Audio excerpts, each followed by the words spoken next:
Hola Andrea, ¿qué tal? Soy Israel Viana de la sección de Cultura de ABC. Me han dicho que para temas de podcast tengo que hablar contigo, ¿verdad? Te cuento, estoy en Cartagena haciendo un reportaje sobre un escolta, José Ángel, que trabajó en el País Vasco protegiendo a políticos de la amenaza de ETA. Me ha contado cosas flipantes, la verdad.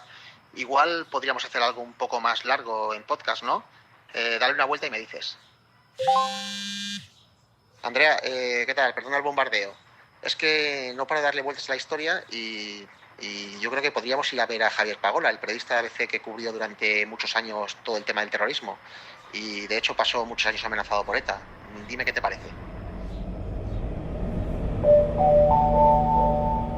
Próxima estación.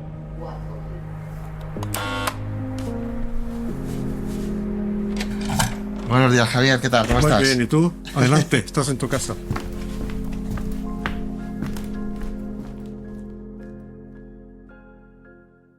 ¿Qué casa más chula tienes? Bueno, intento que sea lo más acogedora posible. ¿Esta es la casa a la que te mudaste cuando tuviste que venirte del País Vasco a Madrid? No, esta es la tercera o la cuarta, ya he perdido la cuenta. Bueno, siéntate. Gracias. El motivo por el que quería mantener esta conversación contigo, Javier, es porque quería contar una historia. La historia de los escoltas que protegieron a concejales, juristas, profesores de universidades o periodistas como tú, pues en la época en la que aún existía el terrorismo de ETA. Bueno, es una historia que conozco muy bien. Una historia que algunos se empeñaron en comenzar a escribir hace aproximadamente 60 años, con letras de sangre y con la pretensión de asignarnos a cada uno de los vascos un papel. Tú, Gudari, libertador de Euskadi, tú, enemigo del pueblo vasco, vosotros, personal de relleno, o sea que tenéis que hablar poco o mirar para otro lado. En mi caso, el papel no le salió bien, porque yo me salí del guión. Yo nací en Hernani, que es una localidad marcadamente influenciada por la izquierda abertzale, siempre lo ha sido, y entonces yo estaba llamado a ser uno de ellos, obviamente, por la mentalidad que se expandía por allí, ¿no? Pero resulta que acabé trabajando en ABC.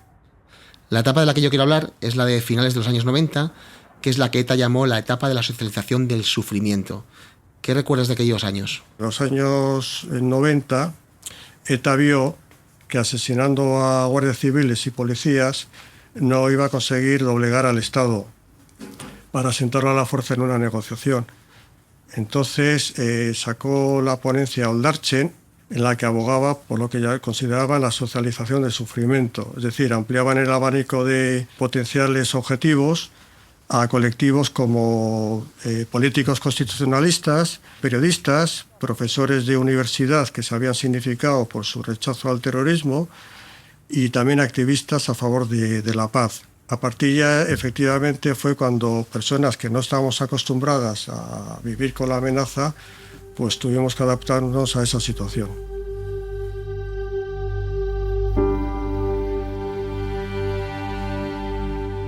La locura fue, pues eso, que a una persona que era pastor en no sé qué municipio, de repente se veía con 2 escoltas.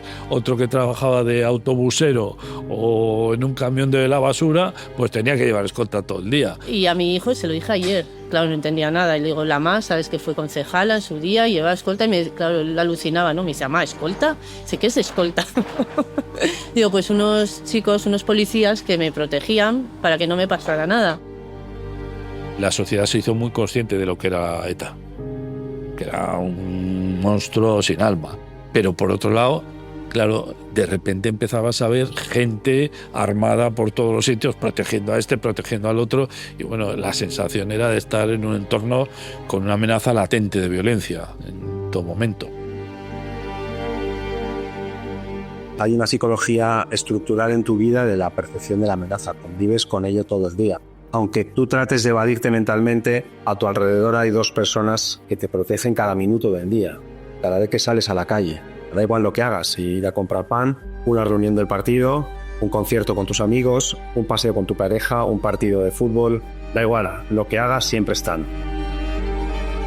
Entonces yo creo que en ese aspecto sí que formamos un papel fundamental pues a la hora de que hubiera menos atentados y que los protegidos pudieran hacer una vida, entre comillas, un poco más normal de la que hubieran hecho si no hubiera existido la escolta, ¿no?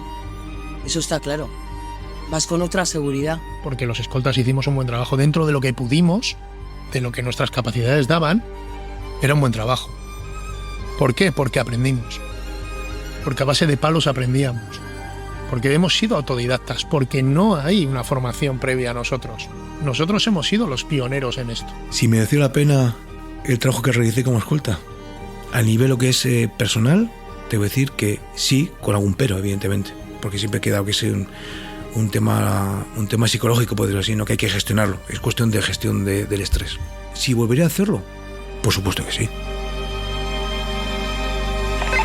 Escoltas, la sombra que me protegía de ETA.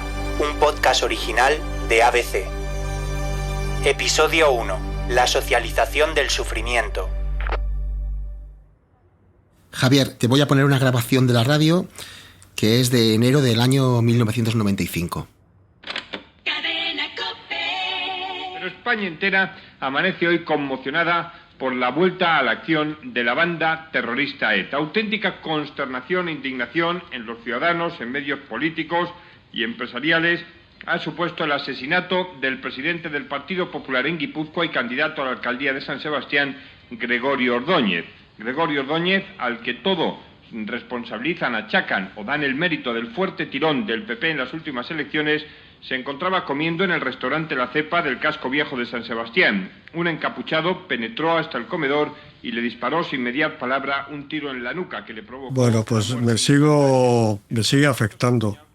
A mí la muerte de Gregorio era mi amigo y me afectó mucho. Recuerdo que me enteré del asesinato porque me llamó a la hora de comer, me llamó un policía amigo y me dijo, ¿te has enterado? Han matado en la parte vieja, no hizo falta que me dijera el nombre. Una premonición, no sé por qué, sabía que había sido Gregorio Ordóñez. Y me afectó mucho. Recuerdo que me temblaba las piernas, me tuve que agarrar a un mueble y recordaba 3 días antes había estado cenando con él y otros compañeros suyos del partido. A ver, Gregorio, estamos hasta los cojones de ti, ¿eh? Una declaración más tuya, ¿eh? Y tu familia corre un riesgo de morir. Cualquiera de ellos. Estamos hasta los cojones ya de ti. Fuera de Euskadi, cabrón. Gregorio Ordóñez había renunciado a llevar escolta a pesar de las numerosas amenazas que había recibido y que el pasado día 19 en su ciudad él mismo contestaba a las amenazas de los terroristas al proclamarle candidato a la alcaldía de San Sebastián después de haber sido en las últimas elecciones el candidato más votado. Escuchen. Mi nombre es Federico Ayala. Soy el responsable de documentación y archivo del periódico ABC. Mirando nuestra hemeroteca, encontré una entrevista muy interesante de agosto del año 93 con el propio Gregorio Ordóñez, en la que explicaba por qué no llevaba escolta. Hay un extracto que es bastante ilustrativo. ¿Usted lleva escolta? No, nunca la he querido. No es bueno aumentar el número de blancos. ¿Eso quiere decir? Que si llevo 2 policías conmigo, en vez de matar a 1, pueden matar a 3. Voy solo y seguiré yendo solo.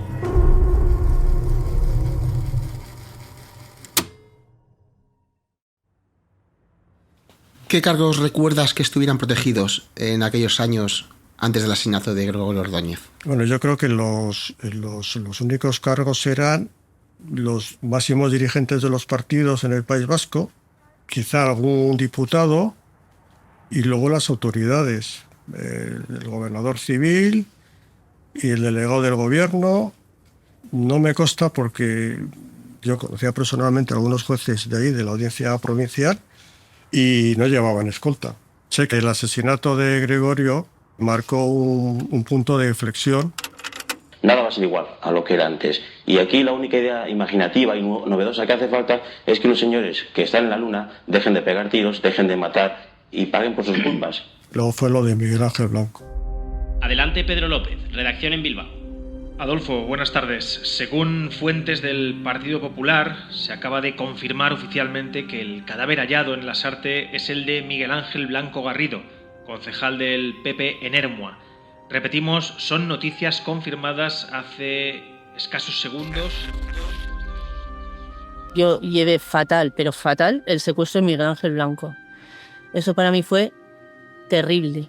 Tenía 26 años, que era la edad que tenía yo, y me pareció tan cruel y tan despiadado lo que hicieron. O sea, ese secuestro fue horroroso. Cuando mataron a Miguel Ángel Blanco, nadie suponía que iban a ir a por un concejal de pueblo que era un chaval. O sea, nadie suponía que se iba a subir a ese nivel de violencia. Teníamos la esperanza de que iba a aparecer vivo, pero fue un palo terrible. Pero no solo para mí, o sea, Ibar y Hermua se volcaron, bueno, se vivió. Mira, todavía lo recuerdo y se me ponen los pelos de punta. A partir de ahí, claro, viene todo el follón. O sea, hace falta proteger a todos y cada uno del PP, del Partido Socialista. Claro, eso nos implica en muy poco tiempo un implemento de la seguridad personal brutal. Cuéntame un poco cómo es ese momento en el que todo el mundo empieza a necesitar protección. Yo me relacionaba especialmente con los que supuestamente además estaban más amenazados. Había una especie, no sé si como de solidaridad. Entonces me consta que entre todos no pedimos protección, porque nos parecía que era incompatible la profesión de redactor o corresponsal con la de llevar una escolta. Por ejemplo, yo estoy en casa, hay una noticia de última hora, un atentado, tengo que salir, ¿qué hago? ¿Llamo a mi escolta para que venga a buscarme? Pues no.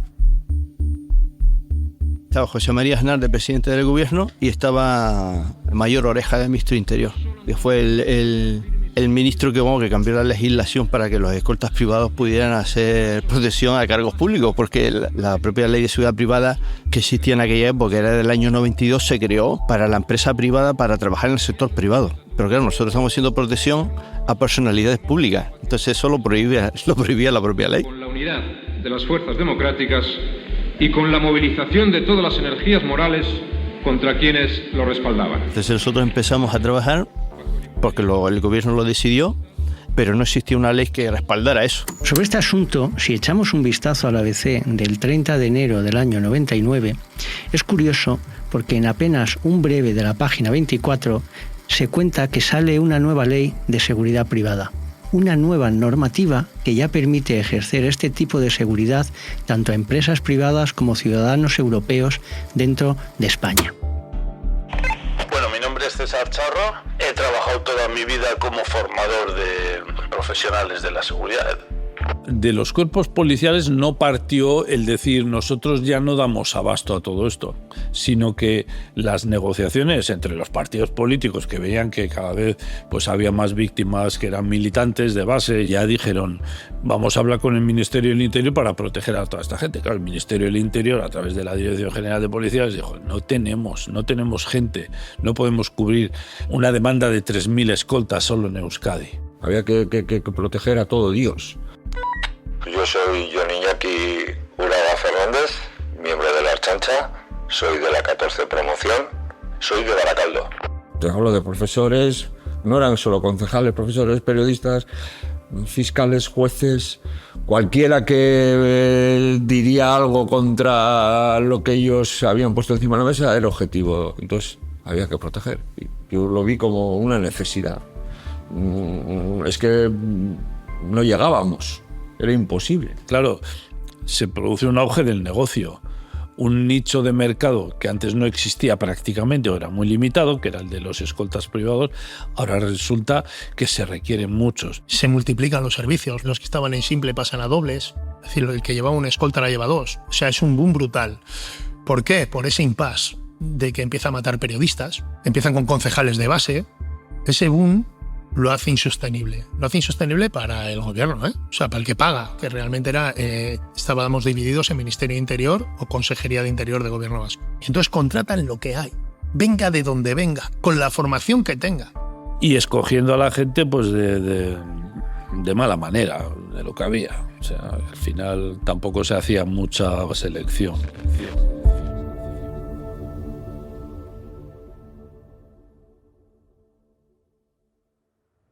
En aquella época, Javier, era más normal irse del País Vasco por miedo a ETA que ir a trabajar al País Vasco.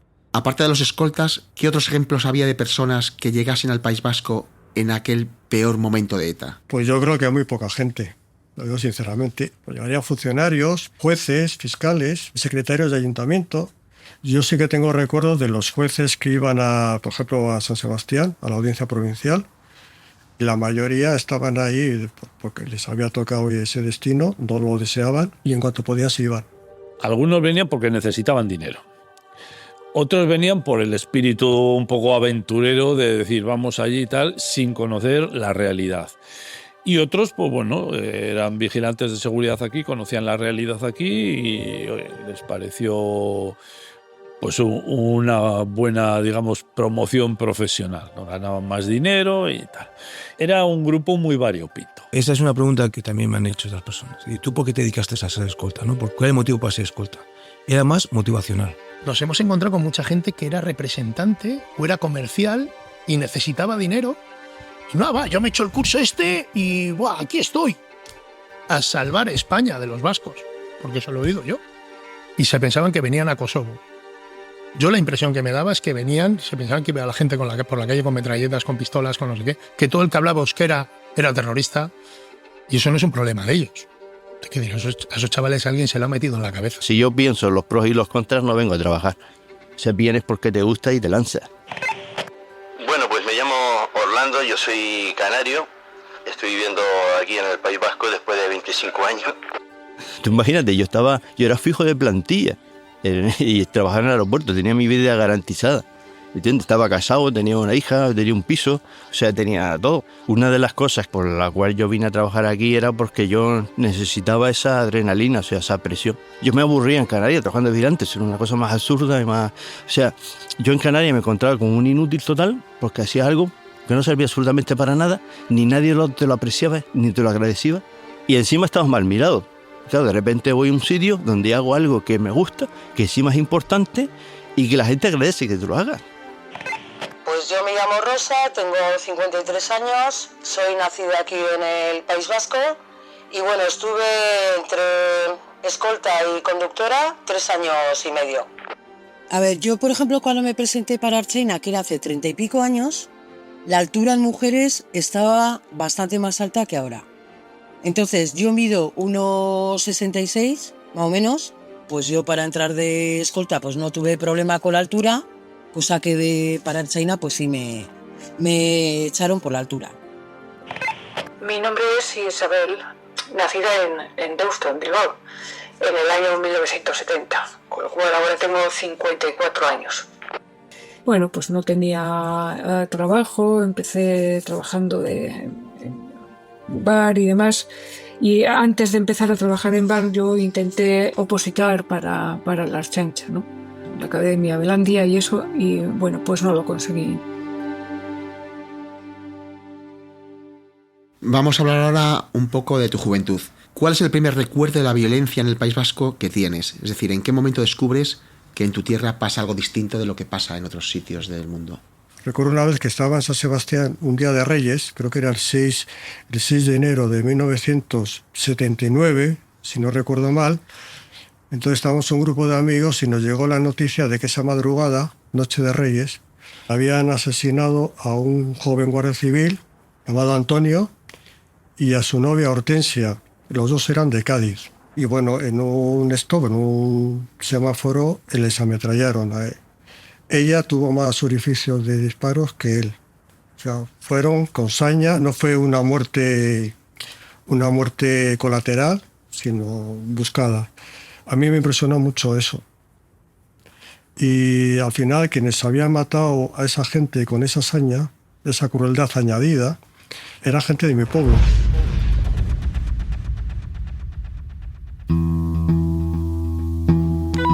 Soy Juan Luis Blanco, me conocen en el mundo de la seguridad como Tabo. Soy escolta privado, nací aquí en el País Vasco, en Baracaldo, y empecé en la seguridad con 18 añitos y en las escoltas privadas con 20. En los años del plomo, mi padrino sufrió un atentado y yo me enteré de adolescente pasado. Cuando me entero que a mi padrino habían atentado contra él en la casa cuartel de Portugalete, yo creo que ahí es todo el punto de inflexión. coincide en el tiempo que yo estoy trabajando en seguridad y que me entero de eso, donde yo tomo la determinación clara de ayudar.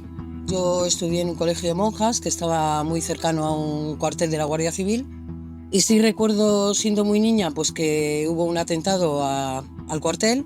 Sí que hubo algún incidente de que pues se falló un poco en el intento y también perjudicó a lo que es el colegio. Y bueno, pues se lanzaron granadas y tal de alguna residencia que estaba ahí. Mi nombre es Aitor Goicoechea Puelles, y mi actividad como escolta privado fue de año 2000 al 2013. Yo vivía pues en el barrio de Recalde, barrio lo que es obrero, y barrio muy Abertzale, ¿vale? Evidentemente el enfrentamiento con la policía era prácticamente todos los días. El tema de barricadas, el tema de lo que es de petardos, que parecían bombas, había quema de contenedores, había cargas policiales. Bueno, mi casa recibió varios impactos de goma de los antidisturbios.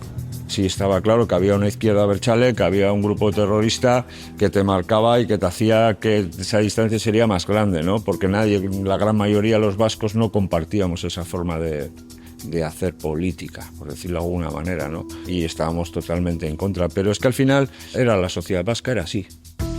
Y entonces, ¿cómo se veía el País Vasco? Pues no sé, como una zona que era muy complicada, que no se podía vivir, que había muchos atentados y que prácticamente como que era todo el mundo que podía venir del País Vasco se consideraba que era terrorista simplemente por ser de allí, ¿no? O sea, todos esos mitos y todas esas historias que se vivían, ¿no? Y yo personalmente, pues claro, por mis hermanos venían aquí y no sabía si iban a volver a casa.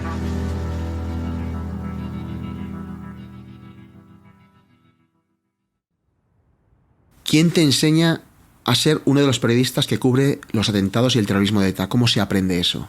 Yo recuerdo que estaba buscando trabajo y me enteré que había una vacante en la corresponsalía de ABC desde hacía 2 años. Nadie quería ser. Y entonces me puse a trabajar ahí. Entonces yo recuerdo, hablando con los responsables, dije, bueno, ¿me vais a poner algún tipo de delegación para recibir gente y tal? No. Me dijeron, no, que si no nos ponen una bomba. Dije, bueno, pues vea, pues que la pongan en mi casa. Bueno, yo creo que en aquella época muchos tuvimos que aprender a marchas forzadas. Un cursillo express, pero luego estaba el sentido común, el olfato, el sentido de la responsabilidad, ¿no?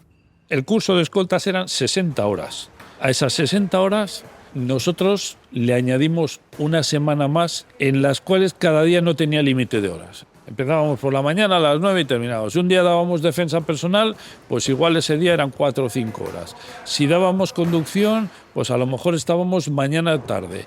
Si íbamos al tiro era todo el día. Las horas, incluso llegamos a hacer una semana táctica encerrados en un convento por aquí que lo tenían abandonado unos monjes y nos lo alquilaron sin saber muy bien para qué. Yo reconozco el primero que dices, mi competencia para esto era 0. Era una persona que era policía local que me acreditaba a mí. Nada. No estaba preparado para eso. Ni mucho menos, como casi ninguno de los escoltas estaban preparados para ello, pero nadie más lo hacía. Yo y 4 más que al final trabajamos todos juntos, éramos los únicos que cogimos aquel toro por los cuernos. Venían con una formación muy, muy surrealista, pero hablamos de que hay tal necesidad que empiezan a sacar escoltas de donde no los había. Y te envían 2 policías nacionales normales, que ayer estaban en seguridad ciudadana. Desconozco si les dan una formación específica o no les dan, pero físicamente les ves y sabes de dónde han salido. Nosotros en Policía Nacional, sobre todo, se les veía a los pobres hombres, muchos de ellos te lo decían, me ha tocado aquí y aquí estoy. Fue cuando fundamos una pequeña academia ahí en una lonja y tal, que cumplía justo los requisitos que nos pedía el Ministerio del Interior, y fue el local más barato que encontramos. Y digo, no tengo ni idea. Toma los apuntes, y me dan una cosa así, de apuntes, hago unos PowerPoints y les iba diciendo esto y lo otro y tal. En ese momento, ese curso que lo di así, dije, si me van a encargar más, esto no puede ser. Entre los vigilantes había, yo qué sé, muy pocos que hubieran tenido un mínimo contacto con armas de fuego, y menos con el arma de fuego de un escolta privado, que no es el revólver que habitualmente ellos utilizan, sino la pistola semiautomática. Esta noticia no es de ABC, Es del Correo Vasco, que también pertenece al grupo Vocento. Y es más reciente. Es del 29 de septiembre de 2013, cuando ETA ya no existía. Nos sirve para entender la cantidad de dinero que gastó el Estado en protección contra ETA. Por ejemplo, en el año 99 había solo 500 escoltas en el País Vasco y en 2003 ya eran 1.300. Otro detalle que es muy interesante es que en 2001 el gobierno vasco tenía presupuestados 827.000 euros en escoltas y acabó gastando 27 millones. Pues empezamos molestando a aquellos que entonces en la Ertzaintza, en la Policía Nacional, ejercían funciones de escolta.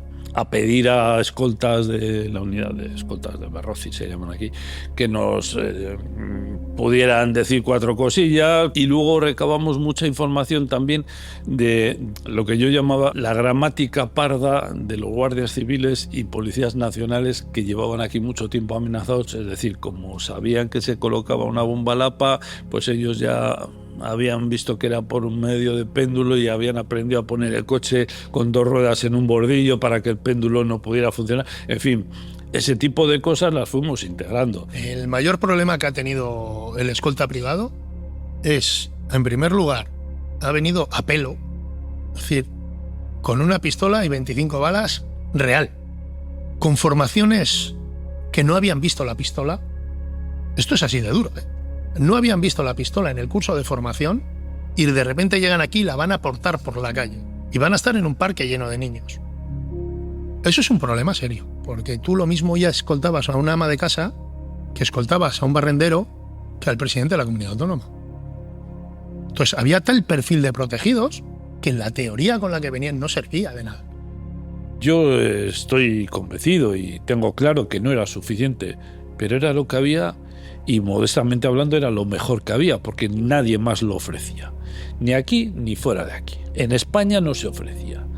¿Era suficiente? No. Te digo rotundamente, no. Era una formación rápida, meterte 2 clichés de que tú eres la hostia y vete a lo que es a trabajar, vas armado, te meten algunos tabús como no te ocupes porque estos no se enfrentan a los escoltas, porque son cobardes, Entonces te crean un ambiente en el que sales a la calle como diciendo, hostia, pues no va a pasar nada. Y no es así. El primer día de servicio me pusieron en el servicio con Félix Prol, concejal del PSOE, en el ayuntamiento de Ermua. Ermua, pueblo pequeño, infierno grande, como se suele decir. Y entonces, en el trayecto, me fue explicando dónde vivía, cuáles eran un poquito las rutinas que tenía este hombre. Y ese día recuerdo que metimos casi 20 horas de servicio, desde que empezamos a primera de la mañana hasta la noche. El primer día de servicio fue con uno de esporádico de Zumárraga. Sí, fue duro. Vizcaya y Guipúzcoa, ahora igual no hay tanta diferencia, pero de aquella había mucha diferencia. El ambiente era raro, o sea, como porque son pueblos que se conocían todos, ya estaba identificado o etiquetado como una escolta, como un policía. Yo entré a tomar un café para hacer tiempo y vamos, la mirada y el trato fue decir, ¿y tú qué haces aquí? ¿No? Y fue un poco tenso. Y me llama uno y me dice, oye, que, joder, mira, mañana empiezo de escolta y tal, con un protegido y tal. Entonces, a ver si me puedes enseñar un poco, porque me van a dar la pistola y tal.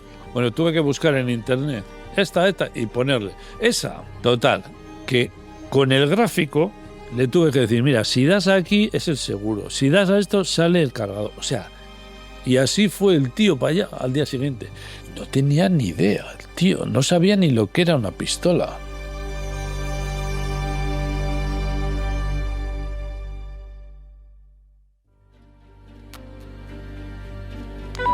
Escoltas, la sombra que me protegía de ETA es una investigación periodística de ABC realizada por Israel Viana. Diseño sonoro, Dani Gutiérrez. Ayudante de sonido, Íñigo Martín Ciordia. Edición, Luigi Gómez y Andrea Morán. Ilustraciones, Rodrigo Parrado. Entrevistas, Manuel Garre, Juan López Córcoles e Israel Viana. Idea original, Israel Viana. Producción ejecutiva Andrea Morán. Guión y dirección Manuel Garre y Juan López Córcoles. ABC no se hace responsable de las afirmaciones ni opiniones expresadas por las personas que participan en esta serie.